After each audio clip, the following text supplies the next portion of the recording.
Today, we're going to talk about getting in your opponent's head. And how do you do that? One of the chief ways to do that is feinting. Today, we'll take a look at the mechanics of feinting, the benefits of feinting, and of course, some potential trade-offs. Feinting is a beautiful tool in Absolver. It's something that everyone has access to immediately, and it works like move cancels in other games.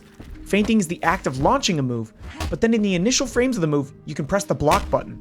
The move will follow through to a fixed point before the active frames, and your character will leave behind a small shadow, ready to immediately launch into one of a few options. Following a feint, you're immediately actionable to throw out the next move in your sequence, move away, cast powers, pull a weapon, or even dovetail into using your defensive ability. Think of feinting as an opt-out button for when you'd like to do something other than continue throwing out hitboxes. Now, why feinting? Well, let's consider a scenario where your opponent has downloaded your deck.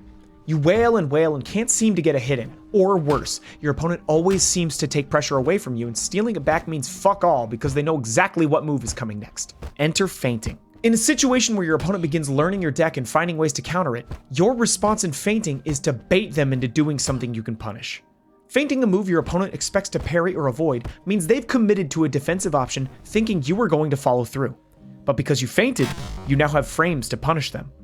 In any other scenario, you would have lost your offensive pressure and started holding the block button. But in this scenario, the feint made your opponent flinch, and because they committed to defending an option you didn't commit to, they'll be punished, or at a disadvantage, by your next move. Your opponent can download your deck and understand the combos you put into it.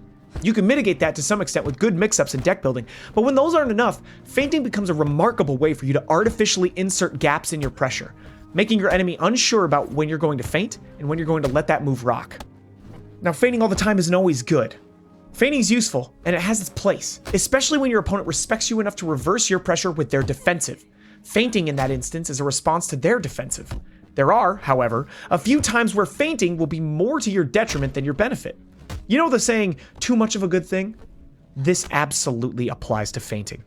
More than any other crime, I'm guilty of this one the most. Even in my early days, I feinted a hell of a lot. Excessive feinting is problematic for a few reasons. 1. You lose stamina even when you feint.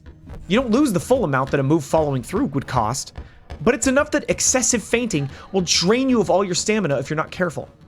2. If you threaten feints too much, especially consecutive feints, unless it's part of some elaborate mind game, you run the risk of your opponent saying, cut that shit out, and launching a heavy move right at you, right through one of your feints. This is a situation where just letting the move rip would have done the job. And it feels real bad when you think you're being clever, but you're actually just being a dumb idiot. Oops. There is an exception here, though. You could feint too much and convince your opponent to call those feints. If you're reactive enough, you're able to feint into your defensive ability and punish them for trying to call you out. Now let me tell you, it is not fun for the person trying to call, but you look like a badass doing it. Just try your best not to overuse feinting. It's a tool that must be applied judiciously.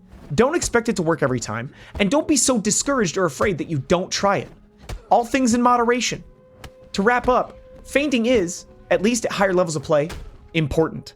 Feinting introduces an uncertainty that your opponent can't always account for. A combat deck can be studied. Feints are more habit-based and harder to get a good read on. Feinting will enable you to get in against a parry god that can react to everything you throw out. It's a tool that, once mastered, becomes an important part of your fighting kit that you'll always want to keep in your back pocket. See you out there, Absolvers. This has been Fundies.